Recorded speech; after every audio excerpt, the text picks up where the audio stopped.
I know.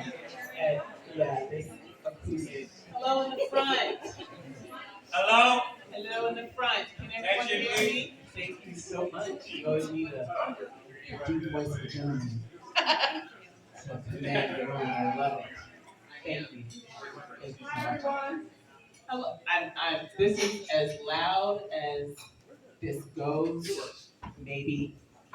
And I don't want to scream, but yeah. Can everyone hear me in the front okay? Okay. I would love to take this time to welcome you all here today. Thank you for joining us this evening at our first ever spring cocktail event. On the behalf of the entire New York is Against Gun Violence organization, we would like to welcome you to our first ever spring cocktail event. You all look beautiful, and hopefully your beauty and radiance will usher in some sun and springtime weather. Oh my goodness, these clouds. We truly have immense gratitude for your support this evening, and we do not take it for granted. And with all that's going on in the world, when everything is going right, we can sometimes take life for granted. You turn on the faucets. He's like, you're not loud enough. You turn on the faucets and gratefully clean water flows out. You flip a switch and let there be light. We go to and fro about our day and arrive back home safely. And in those moments, some of us do give gratitude, but we don't often think about the how.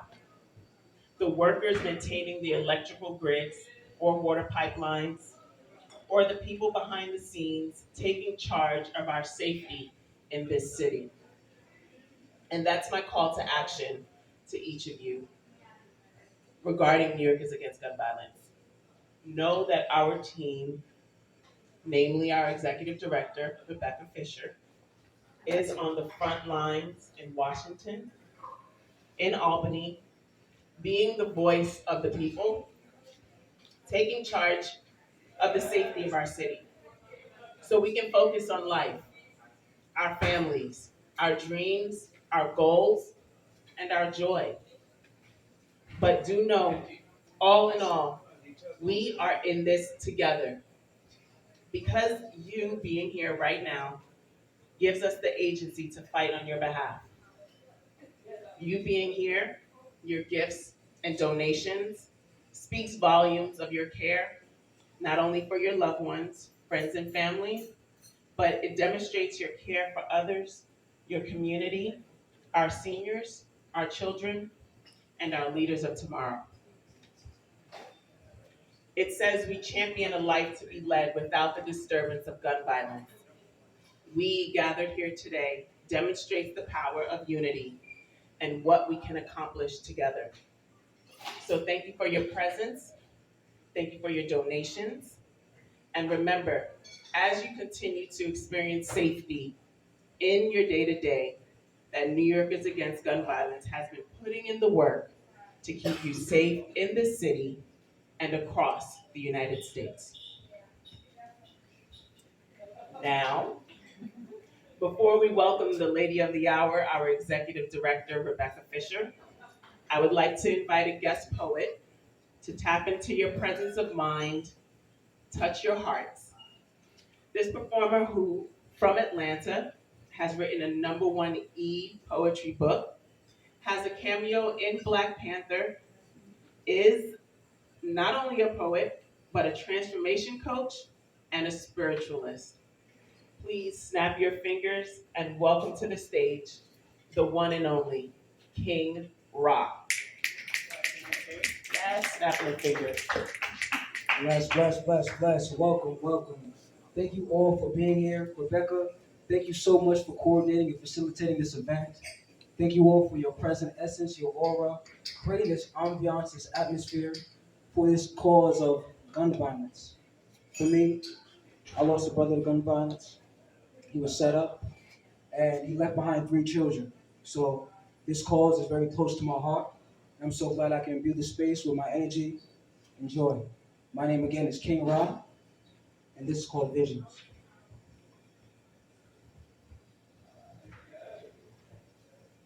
Visions. I accept the reception of a transcendent transmission.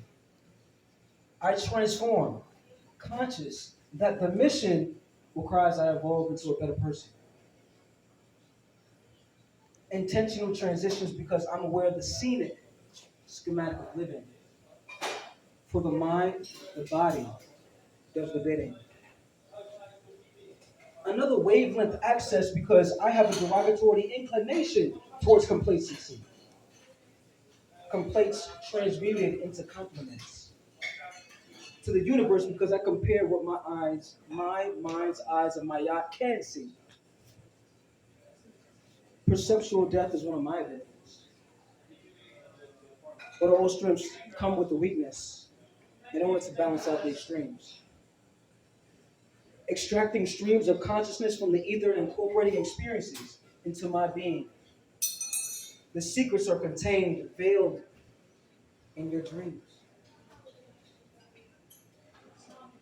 The day is twilight zone, I never sleep. In the sense that I never indulge in the unaware, unconscious repression of intuitional certainty. Certainly, you must feel what I mean. Even though the verbology might be confusing, a modicum of meaning has taken root in your interpretive faculty. The abstractness of art is a self-fallacy, posturing as if you are not the art itself. You are art created. You are the articulation. Visions. Thank you.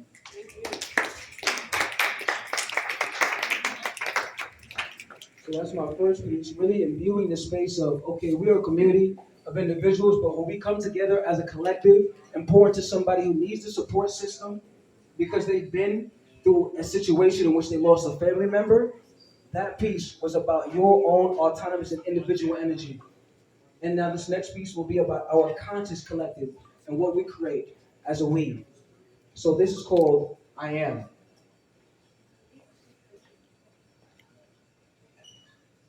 I am that I am, which means that whatever I perceive myself to be intrinsically, I am realistically. Reality is the fantasy. You're a culmination of your fancies, product of your imagination's fascination, equation of the perceived sensations. Life and you are not adjacent. You are it. Perception perceiving. Awareness aware. Experiencing life living. All being one. Unconditional truth, which paradoxically is the truth and the lie. Death and a life. A specific frequency and one vibe. One vibe and a specific frequency frequently experiencing through what all see and all be. A drop of water in the ocean realizing this is all me.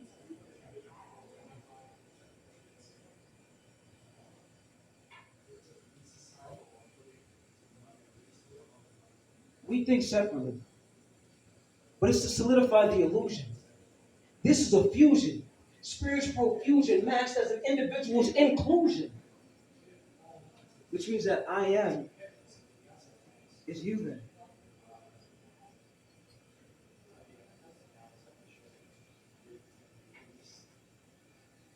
Your level of recognition to the infinite is your only deficit. The prerequisite is confidence in mindset, cause to your effect, source of ability to persist in the midst, in the perceived context of your own existence.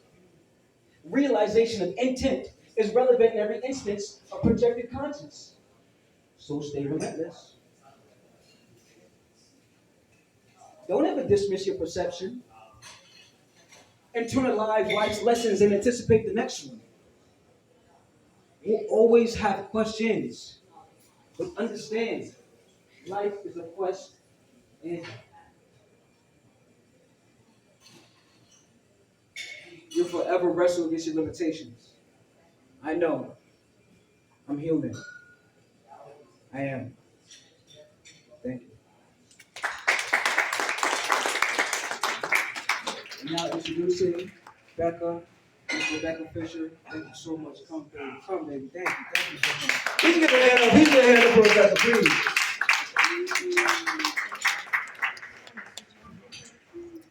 If we can have everyone kindly move into the space so that maybe we can have a better sense of unity here and then we can hear a little bit more. Yeah, there's a whole space back here. All right, wonderful. And again, everyone, please take a moment to acknowledge and welcome our executive director of our board, New York is Against Gun Violence, Miss Madame Rebecca Fisher. Thank you, Tani, and thank you so much for organizing this incredible fundraiser. I also really want to thank the board for being here and for just really being so supportive in organizing this event. So thank you. Can everyone hear me okay? Just want to make sure. Okay, great. So welcome to New Yorkers Against Gun Violence's spring cocktail party. I really appreciate you all coming out tonight. For those of you who may not know me, I'm Rebecca Fisher, although I do see many old friends here and many new faces. And that is so important to the work that we do because what we're doing here tonight is actually creating a new community and it feels very fresh. It's truly wonderful to form this community because community is at the center of the work that we do to make New Yorkers safe and to end gun violence. 30 years ago, a small group of Brooklyn community members formed this organization with the goal of taking the concerns of everyday New Yorkers to our leaders and our lawmakers and creating policy change from the ground up. Today, we continue to carry on that mission and vision across New York State by working every day with young people, with schools, survivors, and those most impacted by gun violence, largely underserved Black and Brown communities. We are working with communities to become advocates and change makers directly. And what truly sets us apart is that we are there with New Yorkers on a day-to-day basis to prevent a tragedy from happening in the first place. And then when a crisis does occur, we are there, we are ready, and we are already a community that can support through this tragedy.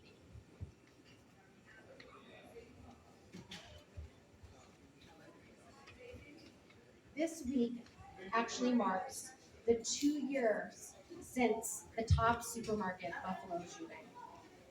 And when I reflect on the past 2 years since that horrific mass shooting, I am confident that our innovative, community-centered approach to policy change is exactly the bold vision that we need to make New Yorkers safer.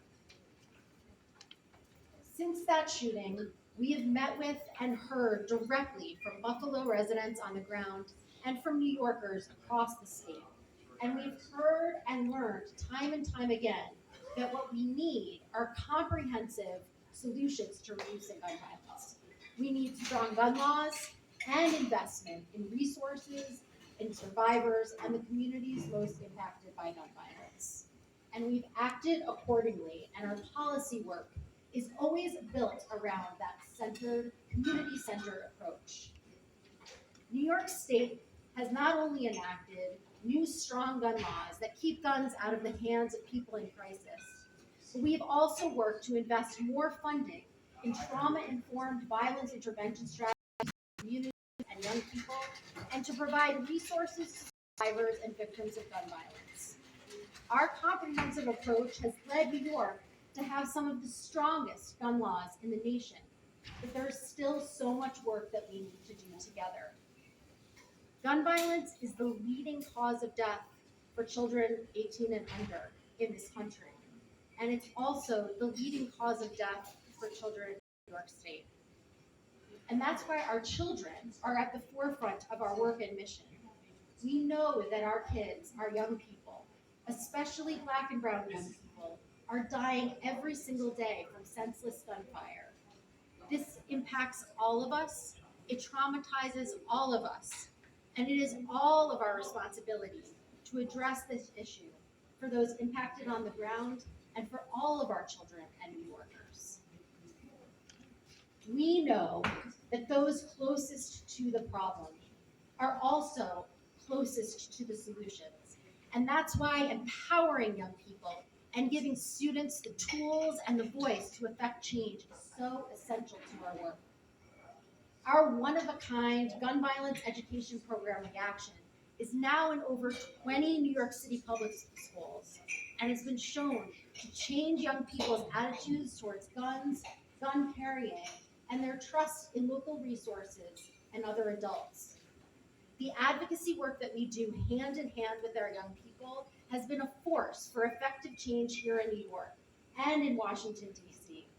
And that's why I am so thrilled to introduce my partner in all things and our education director, Shana Harrison.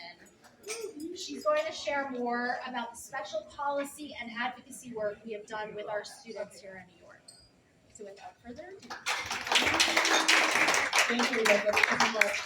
Thank you, everyone, for being here today. I'm really, really excited to see you all. I see a lot of new faces, and that always makes me really happy. Um, my name is Shannon Harrison. I am the education director of New Yorkers Against Gun Violence. I've been teaching the Reaction program for over 10 years. I think it's close to 15 at this point. I've seen the evolution, the progress, the growth.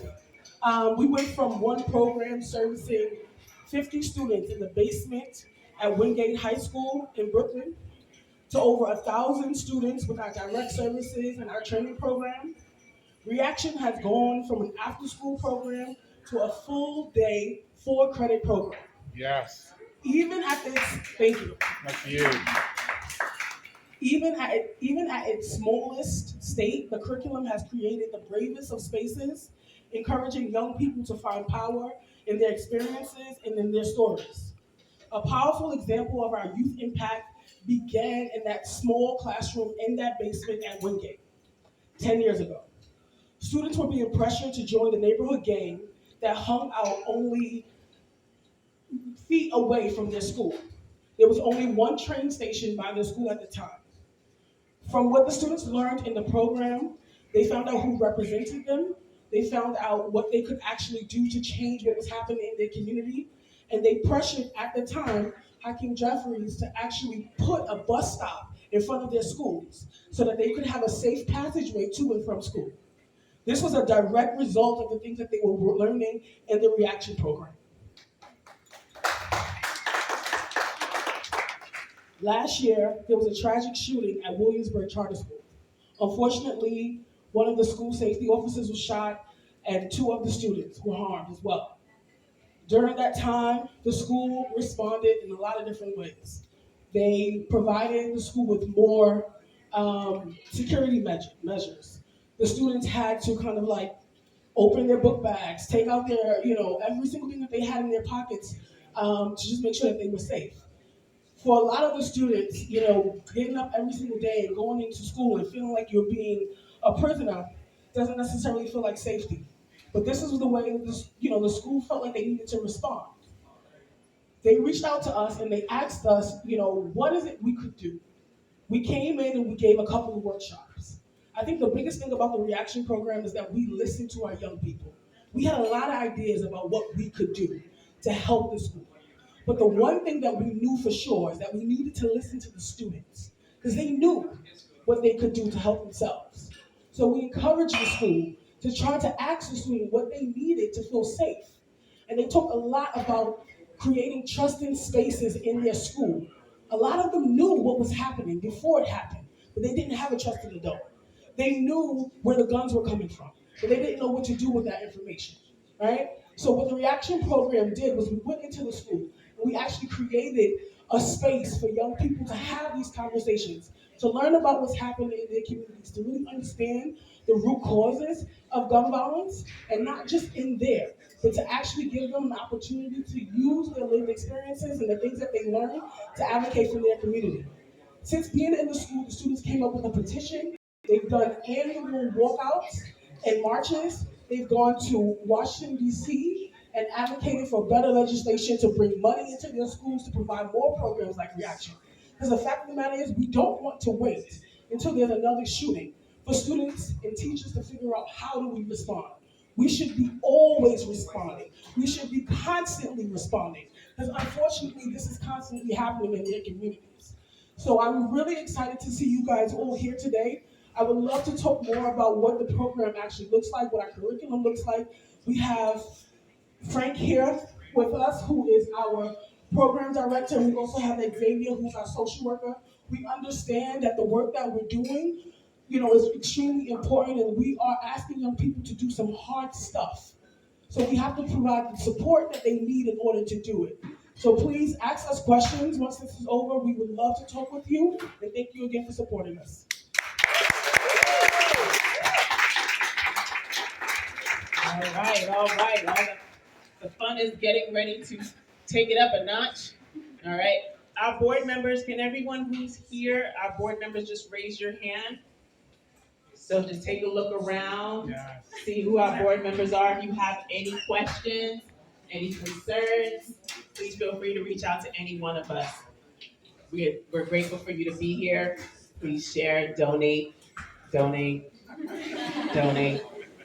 And we look forward to having this event again. And we do have our annual gala in the fall, October 8th. October 8th. So if any of you are interested in attending that, that is something we've been doing for years now. But again, drink tickets. If you didn't get your drink, make sure you get your drink tickets. We do have a couple more platters coming out for the evening. So just feel free to mingle and enjoy yourselves. I just want to say one more thing. Oh, well.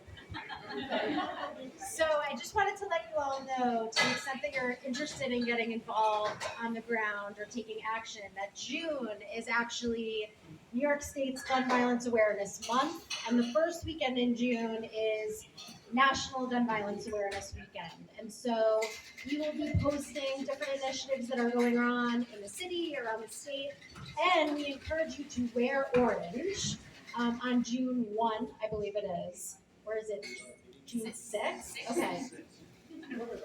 We'll update you with the exact date. Please sign up for our emails, but we specifically are selling orange t-shirts tonight because you may not have one in your wardrobe, and we hope that you will buy one, which will be a donation to our work, and really help spread awareness about what it means on Gun Violence Awareness Day. So thank you again for coming.